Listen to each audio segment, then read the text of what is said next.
Dear student, you are most welcome to our educational channel mechanical Pandit. और मैं आपके प्यारे पांडे सर।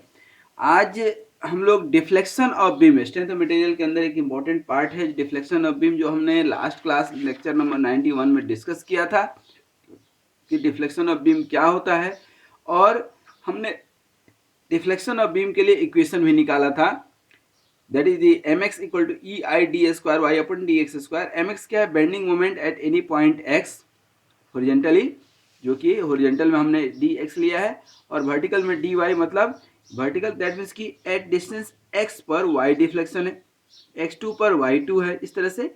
तो x पे हम मोमेंट निकालते हैं और इस तरह से D square Y upon D X square, ये डबल इंटीग्रेशन मेथड है चूंकि, और इसको इंटीग्रेट करके एक बार D Y by D X निकालते हैं जिससे स्लोप निकल जाता है, और फिर डबल इंटीग्रेशन करते हैं तो हमारा डिफ्लेक्शन निकल करके आता है। आइए इसके जो है कॉन्सेप्ट को हम अप्लाई करते हैं कैंटिलीवर बीम में। ठीक है, अब सपोज कीजिए कि this is the cantilever beam, A point load is acting at its and. ये कोई पॉइंट ए है आपका, ये कोई पॉइंट बी है। जब इसके ऊपर आप जो है लोड लगाएंगे तो ऑब्वियसली ये क्या होगा? डिफ्लेक्ट होगा कुछ इस तरह से। ठीक है, ये डिफ्लेक्ट हो गया, ये डिफ्लेक्ट होगा। और यहाँ पर आपको मालूम है कि मैक्सिमम डिफ्लेक्शन कैंटिलीवर बीम में कहाँ होता है? एंड पॉइंट पर। तो ये जो है आपका मैक्सिमम डिफ्लेक्शन हो गया। ठीक है, ये मैक्सिमम, और जहाँ पर मैक्सिमम डिफ्लेक्शन होता है वहाँ पर स्लोप 0 होता है। ठीक है, अब यहाँ पर स्लोप यदि हम यही सी पॉइंट पे निकालें, किसमें, सॉरी, ये हमने आपको मैक्सिमम स्लोप कहाँ के लिए बताया? सिंपली सपोर्टेड बीम के लिए। और इसमें भी जो है जहाँ फिक्स्ड एंड होगा, ठीक ना, वहां पर स्लोप क्या होगा? 0 होगा। यहाँ पर कहीं भी स्लोप निकालना हो किसी भी पॉइंट पर, ठीक ना, तो वहां से आप टेंजेंट खींच देते हैं। ठीक ना, जैसे यहाँ पर निकालना हो तो ये टेंजेंट खींच दिए, ठीक ना, तो ये आप निकाल देते हैं क्या? Slope theta. और जिस पॉइंट पर निकालना हो उसी पॉइंट पर आप निकाल सकते हैं। ठीक ना, सपोज कीजिए कि हम कोई पॉइंट x पर कोई x डिस्टेंस ले लेते हैं। ठीक है, यहाँ पर हम इस पॉइंट पर हम स्लोप और डिफ्लेक्शन का जनरल इक्वेशन डेराइव करना चाहते हैं। तो ये डिस्टेंस क्या हो गया? x। तो ये डिस्टेंस कितना हो जाएगा? ये वाली डिस्टेंस कितनी हो जाएगी? l minus x. यदि टोटल लेंथ कितना है? l है। ये टोटल लेंथ क्या है? l है, आपकी टोटल लेंथ l है। ठीक ना, तो अब आप इसको जो है जनरल इक्वेशन क्या है आपका? mx इक्वल टू आपका E I D square Y upon D X square, ये आपका जनरल डिफ्लेक्शन इक्वेशन है। अब इस जनरल डिफ्लेक्शन इक्वेशन के बाद आप क्या करते हैं? एम एक्स पहले निकालते हैं। ठीक है, क्या निकालते हैं? M x. एम एक्स यदि आप निकालेंगे तो क्या होगा? At distance x. तो सबसे पहले इसका रिएक्शन चाहिए आपको, तो रिएक्शन क्या होगा? यही डब्ल्यू इधर लग रहा है, तो और तो कुछ है नहीं इसमें, तो आर इक्वल टू डब्ल्यू ही हो जाएगा रिएक्शन। दैट मीन्स कि यहाँ पर आप निकाल रहे हैं एट डिस्टेंस x पर ये w, तो एम एक्स इक्वल टू, ये यदि x आपने इधर से लिया है और इधर क्या है? l minus x. तो आप यदि इसका निकालेंगे, क्या इसका निकालेंगे, तो क्या होगा? ये w into L minus x. और ये क्या है? क्लॉकवाइज। तो क्लॉकवाइज हम लोग क्या लेते हैं? निगेटिव, बता चुके हैं S F D B M D में। ठीक ना, तो ये इक्वेशन हो गया। इक्वेशन आपका E I D square Y upon D X square equal to minus क्या हो जाएगा? डब्ल्यू एल माइनस एक्स हो गया। इसको इंटीग्रेट कर दें, इंटीग्रेटिंग बोथ साइड। ठीक ना, क्या हो जाता है? E I D Y by D X equal to minus W L minus X का स्क्वायर बाई 2 और plus c1। c1 is the constant of integration.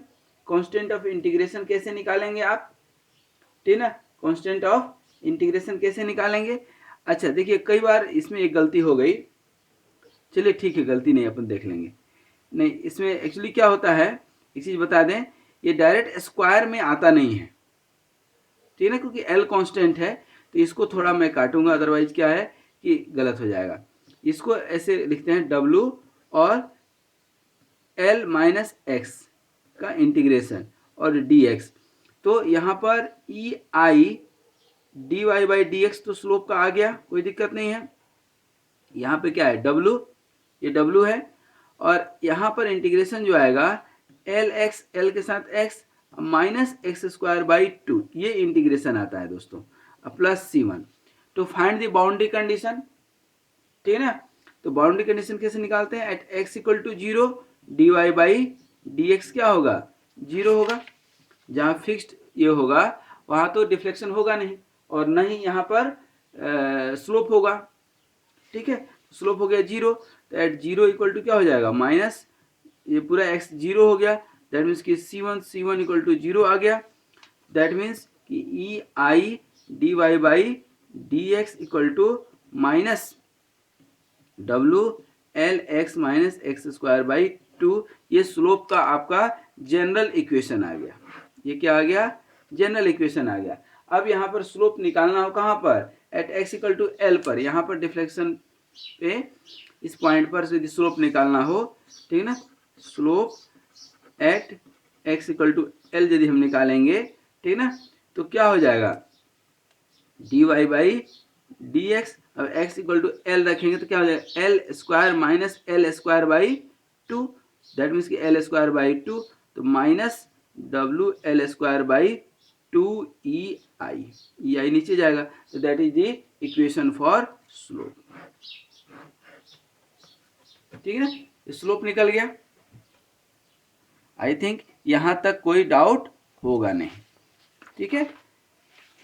यहां तक डाउट की कोई गुंजाइश ही नहीं है अपने पास। अब देखिए स्लोप का इक्वेशन ये निकाले हैं आप, क्या निकाले हैं, E I D Y by D X minus W और L X minus X square by two, again integrating for, again integrating for किसके लिए, डिफ्लेक्शन के लिए, अगेन इंटीग्रेटिंग फॉर डिफ्लेक्शन, तो क्या हो जाएगा ई आई इंटू वाई और इक्वल टू, इधर देखिएगा थोड़ा सा ध्यान से, माइनस डब्लू ये L X square by two minus X cube by six, X cube by three, three two जा सिक्स, और plus C2 constant of integration to find C2। अब C2 फाइंड आउट करने के लिए क्या करना पड़ेगा हमें, बाउंड्री कंडीशन, ठीक है ना। बाउंड्री कंडीशन क्या होगा, यहाँ पर फिगर है आपके पास, बाउंड्री कंडीशन सिंपल सा है, x इक्वल टू जीरो पे y क्या होगा, जीरो होगा। जहाँ फिक्स इन जीरो है, x इक्वल टू जीरो पे क्या हो जाएगा, y जीरो हो गया, ठीक है ना। जब x यहाँ जीरो रखेंगे y जीरो, तो दैट मीन्स कि C2 क्या हो गया, जीरो। तो इक्वेशन क्या हो गया, ई आई वाई इक्वल टू वाई क्या हो गया, स्लो डिफ्लेक्शन माइनस डब्लू और L X square by two minus X cube by six, this is the general equation for deflection. ये क्या हो गया आपका जनरल इक्वेशन, इसको लिख सकते हैं आप general equation for deflection of the cantilever beam point load acting at one end, at free end, ठीक है। अब यहाँ पर आप चाहे निकालना कुछ भी, क्या deflection at X equal to L, ठीक है ना, इंड पॉइंट पर, क्या deflection at X equal to L पर आप निकालेंगे तो क्या हो जाएगा वाई, अब एल स्क्वायर, तो ये एल क्यू हो जाएगा, एल क्यू बाई टू, और इधर L Q by six, L Q by two और minus L Q by six क्या हो जाएगा, W L Q by six E I, ये ई आई जाएगा ना, तो ये आपका क्या हो जाएगा डिफ्लेक्शन।